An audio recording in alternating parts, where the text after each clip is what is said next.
एक गांव में सरला नाम की एक गरीब लड़की रहा करती थी जो दूसरों के घरों में काम करके अपनी माँ का और अपना पालन पोषण किया करती थी। एक दिन उसकी माँ फूल पत्ती रोते हुए बोली। हमारे ऐसे हालात पता नहीं बेटी कब तक रहेंगे। पूरे गांव में सिर्फ हमारा ही घर ऐसा है जहां पर महीने में सिर्फ 10 दिन ही चूल्हा जलता है और बाकी के दिन भूखा सोना पड़ता है।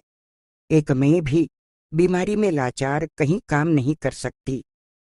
तेरी शादी भी नहीं की। अभी तक ना जाने तुझे कितनी कठिनाइयों का सामना करना पड़ता है बेटी। माँ, ऐसी बातें मत करो। तुम तो जानती हो मैं दिन रात दूसरों के घरों में कितना काम करती हूँ। एक न एक दिन हमारा वक्त भी जरूर बदल जाएगा और आप बिल्कुल ठीक हो जाएंगी। बेटी तू कितने दिन दूसरों के घरों में काम करती रहेगी? कोई ढंग का काम क्यों नहीं ढूंढ लेती? ठीक है माँ, आज मैं किसी दूसरे काम की तलाश में निकलती हूँ। सरला कई दिन गांव में भटकती रही, मगर किसी ने भी उसे काम नहीं दिया।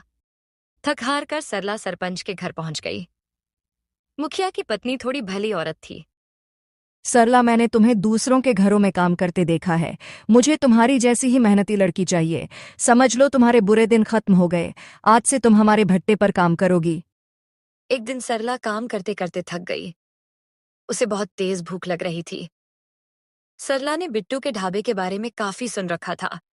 सरला बिट्टू के ढाबे पर पहुंच गई। जल्दी से गरम गरम दाल और देसी घी की रोटियां के साथ लगा दो। बहुत जोरों की भूख लगी हुई है। अरे, दाल में तो बहुत अच्छी खुशबू आ रही है और साथ में देसी घी की रोटियां भी। आज तो खाकर मजा ही आ जाएगा। कुछ ही देर में सरला ने सारी प्लेट साफ कर दी और बिट्टू के वहां एक काम करने वाली से बोली। कितने पैसे हुए बहन जी? तुमने 4 रोटी, 1 कटोरी दाल और कुछ चावल खाए हैं। कुल मिलाकर आपके पैसे हुए 800। क्या बकवास कर रही हो तुम?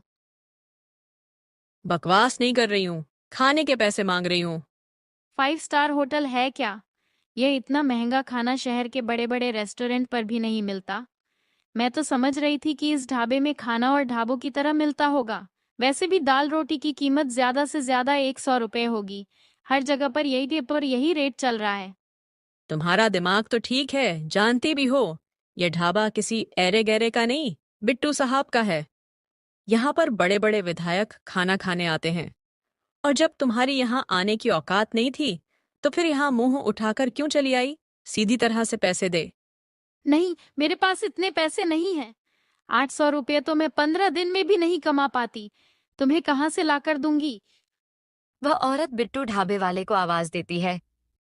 साहब, बिट्टू साहब, इस लड़की ने पेट भरकर भोजन किया है, लेकिन यह पैसे नहीं दे रही।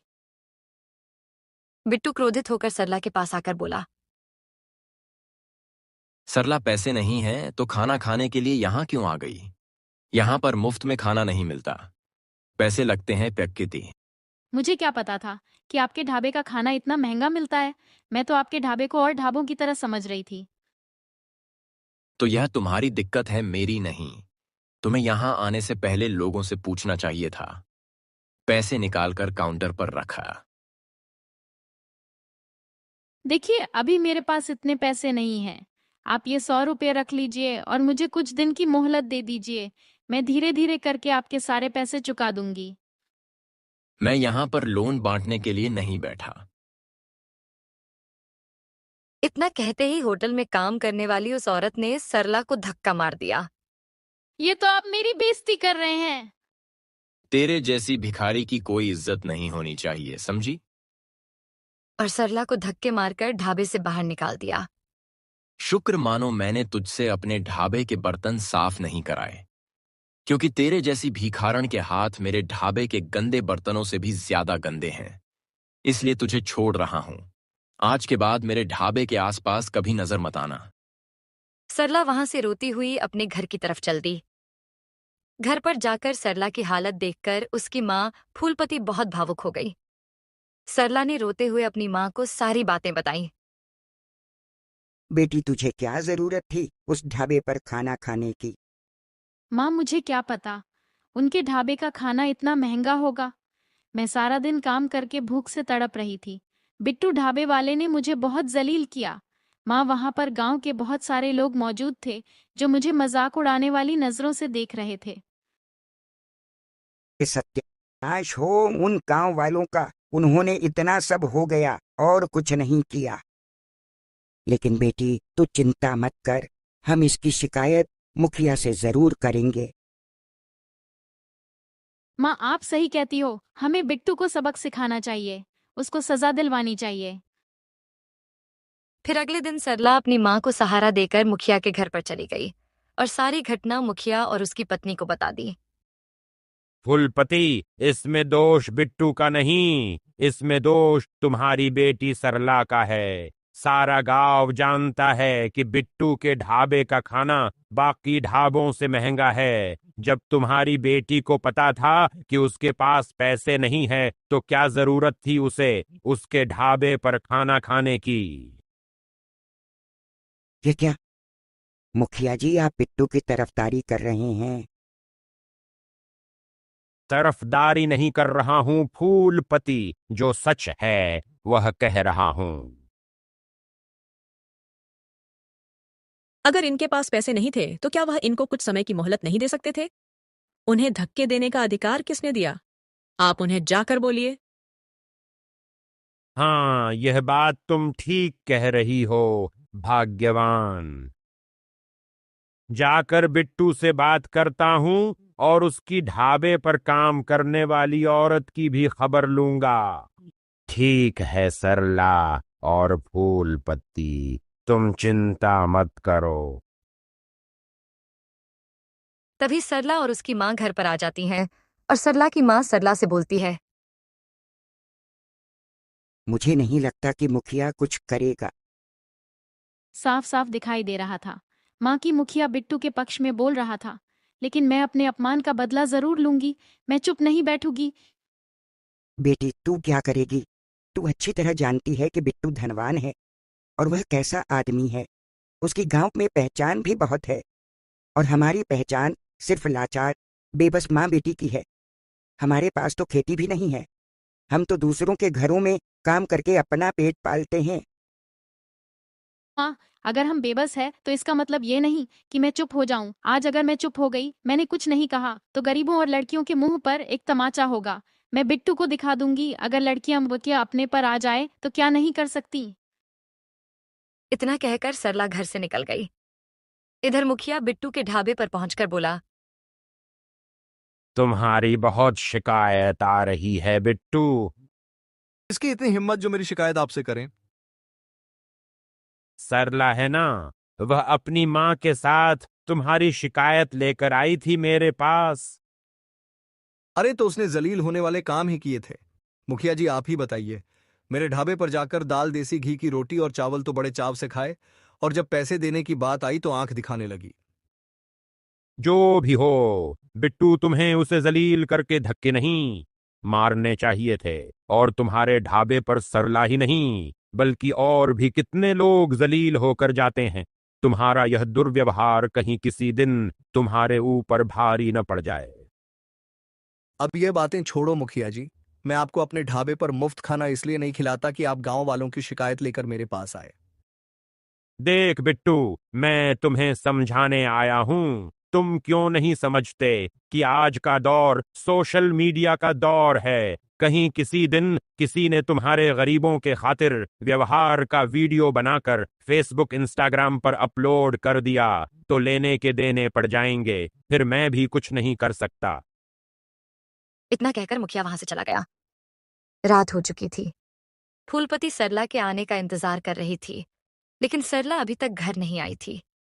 वह जंगल में पेड़ के नीचे गहरी सोच में बैठी हुई थी कि तभी उसकी कानों में आवाज टकराई। कौन हो तुम और इतनी रात में इस जंगल में क्या कर रहे हो? यह सवाल तो मुझे तुमसे करना चाहिए कि कौन हो तुम और यहां पर क्या कर रहे हो, वह भी इतनी रात में। मैं आपकी बात का मतलब नहीं समझी। मतलब बाद में समझना। तुम्हारा चेहरा देखकर साफ साफ मालूम पड़ रहा है कि तुमने सुबह से कुछ नहीं खाया, बहुत भूखी हो। इतना कहकर उस नौजवान साधु ने अपना हाथ घुमाया और शक्ति से एक थाली सरला के सामने रख दी। सरला ने देखा कि उसमें उसकी मनपसंद के व्यंजन रखे हुए थे। सोचो मत, खा लो। सरला को वाकई में बहुत भूख लगी हुई थी। सरला खाना खाने वाली थी, तभी उसे कुछ याद आ गया। नहीं चाहिए भाई, मैं घर पर जाकर ही खाना खाऊंगी। मुझे अच्छा खाना खाने का कोई अधिकार नहीं है। घर पर मेरी माँ कब से भूख के मारे तड़प रही होगी। मैं अपनी माँ को भूखा छोड़कर खुद इतने अच्छे व्यंजन नहीं खा सकती। यह कैसी बातें कर रही हो तुम?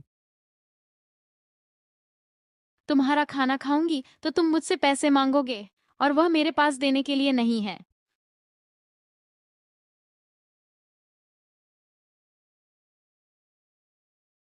नहीं नहीं, मुझे तुमसे कोई पैसे नहीं चाहिए। तुम पहले आराम से खाना खाओ और फिर मुझे बताओ कि तुम किसी गहरी सोच में डूबी हुई थी। हो सकता है कि मैं तुम्हारी कोई मदद कर सकूं। खाना खाने के बाद उस व्यक्ति को अपने साथ में हुए अत्याचार के बारे में सब बताने लगी। तुम्हें पता है तुम कहाँ हो? हाँ, मैं जंगल में हूँ। नहीं, तुम जंगल के अंदर उस भूतिया जंगल में हो जिसे भूतिया जंगल के नाम से बुलाया जाता है, जहां पर लोग दिन तक में आने से डरते हैं। उस व्यक्ति की बात सुनकर सरला के चेहरे पर डर झलकने लगा। अचानक उसे याद आया कि वह गुस्से में इतनी दूर पैदल चलकर यहाँ तक आ गई थी कि उसे याद भी नहीं था कि वह जंगल के अंदर उस भूतिया जंगल में फंस चुकी थी। डरो मत, हम कोई भूत प्रेत पिशाच नहीं है। हम साधुओं की संतान हैं।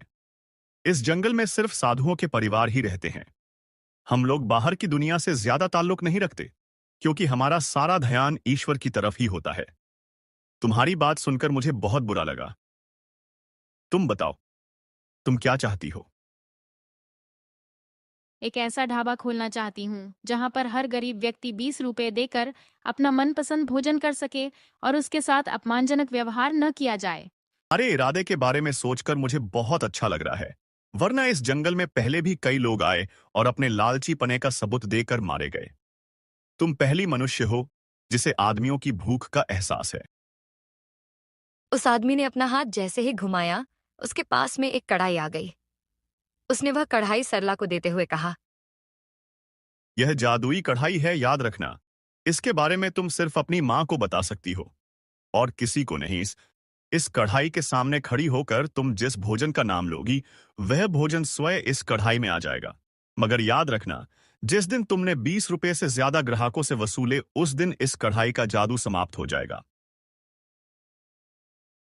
सरला बड़ी सी कढ़ाई लेकर रात के समय अपने घर आ गई। ये क्या है बेटी? सरला ने सारी बात अपनी माँ को बता दी। बेटी, मैं तो यही समझती थी कि उस जंगल में भूत प्रेत रहते हैं। माँ, तुम ही नहीं, पूरा गांव भी यही समझता था। वह सब तो ठीक है, लेकिन बेटी तुम ढाबा कहाँ खेलोगी? हमारे पास तो खाने के लिए भी रोटी नहीं है। जो कढ़ाई तुम लेकर आई हो, उस कढ़ाई में सिर्फ भोजन ही मिलेगा, पैसे तो नहीं मिलेंगे ना। हम ढाबा अपने घर में ही खोलेंगे। इस तरह है, हमारी कढ़ाई का सच हम दोनों तक ही सीमित रहेगा। अगले दिन सरला ने अपने घर को एक ढाबे में परिवर्तित कर दिया और जिस कमरे में वह लोग सोते थे, उस कमरे में बड़ी सी कढ़ाई रख दी। सरला ने उस कढ़ाई के सामने खड़े होकर तरह तरह की व्यंजन के नाम लेने शुरू कर दिए। कुछ ही समय में पूरी कढ़ाई व्यंजनों से भर गई और देखते ही देखते सरला की माँ भी एकदम बिल्कुल ठीक हो गई। सरला की माँ और सरला दोनों वह व्यंजन लेकर बाहर बैठ गई। तभी उनके पास एक गरीब व्यक्ति दौड़ता हुआ आया। यहाँ तो बहुत अच्छी खुशबू आ रही है। यहाँ पर ढाबा खुला है, लेकिन यह ढाबा कब खुला? आज ही खुला है ढाबा काका, और तुम पहले ग्राहक हो। आपके ढाबे में खाने में क्या क्या मिलेगा? हमारे ढाबे में हर तरह की व्यंजन मिलेंगे, आपको जो भी व्यंजन पसंद हो। ठीक है बेटा, तुम मुझे एक प्लेट दाल मखनी और कुछ रोटी और एक प्लेट सलाद लगा दो। सरला ने खाना उस बूढ़े व्यक्ति के सामने लगा दिया। खाना खाकर व्यक्ति बहुत खुश हो गया। वहां बेटा, वहां मजा आ गया। दाल मखनी तो बहुत से ढाबों पर खाई, लेकिन इस ढाबे की बात ही अलग है। कितने पैसे हुए बेटा? काका 20 रुपये। क्या सिर्फ 20 रुपए? सिर्फ 20 रुपये, और काका तुम्हारा और तुम्हारे परिवार का। जब भी अच्छा खाने का मन करे चले आना। यहाँ पर 20 रुपये में आपका मनपसंद भोजन पेट भरकर एक थाली के रूप में मिलेगा, और हो सके तो अपने गरीब भाइयों को भी लेकर आना, जिन्होंने अच्छा भोजन नहीं मिल पाता। सरला की बात सुनकर व्यक्ति वहां से खुश होता हुआ चला गया और उसने गांव में सरला के ढाबे का ढिंढोरा पीट दिया। कुछ ही दिनों में सरला के ढाबे पर गांव वाले आने लगे। सरला के ढाबे पर अब गरीब ही नहीं, बल्कि गांव का हर व्यक्ति भोजन करने लगा। सरला मना नहीं करती थी। यह बात बिट्टू को बिल्कुल भी पसंद नहीं आई। इस सरला का कुछ ना कुछ करना होगा, वरना हमारे ढाबे में ताले लग जाएंगे। मुझे पता लगाना पड़ेगा कि सरला इतना धन कहां से लाई। उस दिन के बाद से बिट्टू सरला पर नजर रखने लगा, लेकिन काफी नजर रखने के बाद भी कुछ नहीं पता लगा पाया। 15 दिन से उसके पीछे हूं, लेकिन कुछ भी पता नहीं चला। अब ऐसा काम करूंगा कि यह सरला खुद बताएगी। एक दिन सरला काम के लिए जा रही थी, तभी बिट्टू ने उसे पकड़ा। मेरा ढाबा बंद कराएगी जो थाली हम 800 की बेचते हैं, वह सिर्फ तू 20 रुपए में बेचेगी। सरला, सीधी तरह से बता दे, तेरे पास इतना धन कहां से आया? मुझे छोड़ दो, वरना मैं तुम्हारी शिकायत पुलिस वालों से कर दूंगी। तू ऐसे नहीं मानेगी। मैं तेरी माँ और तेरे ढाबे का ऐसा हाल करूंगा कि तू जिंदगी भर याद रखेगी। सरला ने डर के मारे बिट्टू को सारी बात बता दी। चल, मुझे भी उस जादुई कढ़ाई के पास ले चल। बड़ी बेवकूफ है तू सरला। तेरे पास अगर जादुई कढ़ाई है तो मैं उस कढ़ाई से अपने 5 स्टार होटल हर गांव में खोल दूंगा। बिट्टू को लेकर इस कमरे में पहुंच गई जहां पर कढ़ाई रखी हुई थी। बिट्टू उस तरह के व्यंजन की मांग करता और पैसे मांगता, लेकिन उस कढ़ाई में कोई हलचल नहीं हुई। मुझे तो लगता है कि यह सिर्फ व्यंजन ही देती है। तो ठीक है, इससे देसी घी के व्यंजन मांगकर देखता हूं। तभी वहां पर फूलपति आ गई। बिट्टू सरला और उसकी मां को धमकी देकर वहां से चला गया।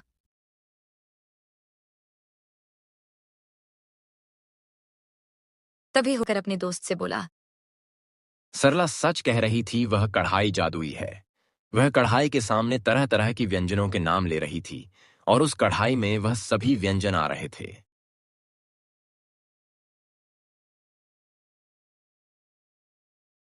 क्या बकवास कर रहा है बिट्टू?